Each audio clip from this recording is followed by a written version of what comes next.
Hi, everyone. Today, I'm very excited to present the results from the first chapter of my PhD on the impact of paleoclimate change on body size evolution in marine fishes. But first, I want to give a shout out to all my wonderful co-authors and lab mates for their super hard work and support on this paper, which was just accepted into PNAS. Paleoclimate has a strong effect on evolution, influencing species distributions, ecology, diversification, and much more. Over Earth's geological history, there have been several dynamic climate shifts, which are often characterized by things like large changes in temperature, ocean acidification, and also anoxia. These environmental shifts has led to many morphological changes among species, which can be directly observed from the fossil record. As body size correlates with many aspects of a species' biology, physiology, and ecology, its evolution should also be associated with changes in climate. And since biologists love rules, we have two that attempt to summarize the morphological trends that we see. Bergmann's rule states that species tend to increase in size in colder environments and are generally smaller in warmer ones. Cope's rule postulates that species will tend to increase in body size over evolutionary time. And recently, it's been suggested that Cope's rule might simply be an evolutionary manifestation of Bergmann's rule if species are evolving towards larger body sizes during episodes of climate cooling. This is also known as the Cope-Bergmann hypothesis. So species' response to climate will vary, but ectotherms that rely on their environment for temperature regulation are likely going to be more susceptible than endotherms to climatic changes. Ectothermic invertebrates have been studied in great detail, particularly things like brachiopods and marine arthropods, mainly owing to their exceptional fossil record. Among ectothermic vertebrates, Cope's and Bergmann's rules have been tested in amphibians and reptiles, but comparatively less so in ray-finned fishes, which is the most diverse vertebrate clade. So this brings me to my favorite group, fishes.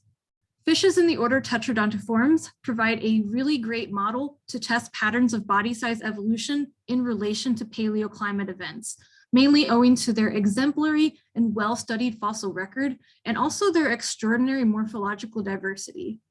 These fishes are mostly marine, circumglobally distributed, and represented by about 450 living species and 65 fossil ones.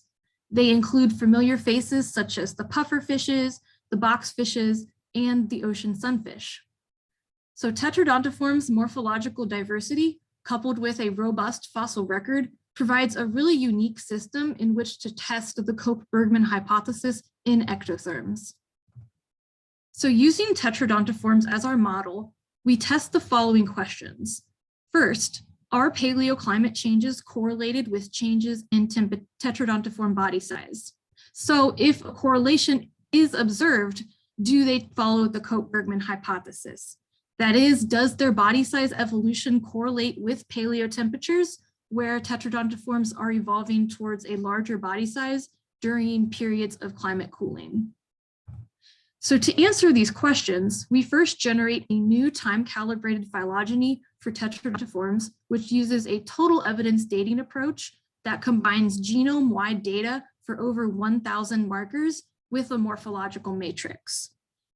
And then, in conjunction with our new phylogeny, we use ocean temperature records for the past 100 million years, as well as body size data to test our hypothesis that tetradontiform fish evolution is impacted by paleoclimate. We generated new genome-wide data for 131 tetradontiform species. Genomic data was extracted from museum specimens and then sequenced using an exon capture approach using the markers from fish life. In addition to the newly sequenced taxa, we increased our sampling by mining legacy markers from around 50 additional species from GenBank and other published genomes. Overall, our molecular sampling includes 185 species, which represent about 41% of tetradontiform diversity. For scalability reasons, and to also account for any topological uncertainty, we randomly sampled our full genomic dataset to create 5 largely independent subsets that overlap in only a few anchor genes. We combined this with a morphological character matrix based off of fossil and extant tetradontiform species. Together, we have a total of 237 species, both fossil and extant taxa, as well as 7 outgroups. We ran our subsets in Mr. Bayes until convergence, and then from each of these 5 subsets, we evenly selected 100 trees, which represented phylogenetic uncertainty from our posterior distribution in order to use in downstream analyses. And additionally, we constructed a maximum clade credibility tree from 10,000 trees. We compiled standard length data for all species, both extant and fossil, from things like museum databases, FishBase, and other published records. Additionally, because some tetradontiform families are shaped quite differently compared to your average fish, we wanted to make sure that standard length was still actually a good proxy for body size, as opposed to something like volume. So using 3D Slicer, we created 3-dimensional models based off of CT scan data that were downloaded from Morphosource, and we checked the volume to length ratio in a subset of tetradontiform fish. And since this was strongly correlated, we proceeded with using standard lengths as our proxy for body size. And additionally, this has the added benefit of just being simpler overall to measure for the fossil species in our analyses.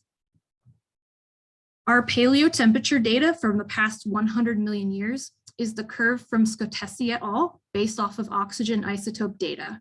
We test 2 different types of temperature curves from their data set, one for the global average ocean temperature and one for their sea surface temperature in tropical latitudes. Due to the biology and the ecology of tetradontiform fishes, which are mainly marine, tropical, and subtropical shallow water dwelling species, we feel that these 2 temperature curves would most accurately reflect the past environment in which they lived. We conducted model fitting analyses using R. To account for tree uncertainty, we tested all models with 500 trees that were selected from our posterior. We used a set of standard models such as Brownian motion, early burst, OU, and trend models. But to more explicitly assess an increase in body size in response to paleoclimate change, that is the Cope-Bergman rule, we fitted a not yet published climate-dependent OU model, which 2 of my co-authors, Julian and Andy, put together. This model is an extension of the classical OU model, but the optimum is a function of an environmental variable through time. And lastly, to test whether past ocean temperatures were correlated with body size, we took our maximum clade credibility tree and we mapped ancestral body size onto it and incorporated these results into a PGLS analysis, which was modeled for each of the 2 temperature curves. So our results, we found that using our total evidence framework, which combined both genomic and morphological data, we did infer the most comprehensive tetradontiform phylogeny to date. And this is really unique because it includes both extant as well as fossil taxa, which you can see from the tree. Our divergence time estimations place crown tetradontiforms within the late Cretaceous around 98 million years ago. Model fitting revealed very strong support for a climate-dependent model. So here I've plotted the distribution of likelihood scores for all 500 posterior trees for each of those 7 models that we tested. And you can see most of the support went to a climate OU model with the global average temperature curve.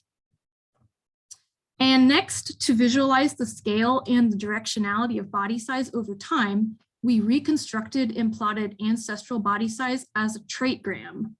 So on average, extinct species and families are about 2 to 3 times smaller in size compared to their extant counterparts. And we see a gradual increase in standard length over time. Finally, here I've plotted both the temperature curves for the past 100 million years, as well as our reconstructed ancestral body size as the black dots.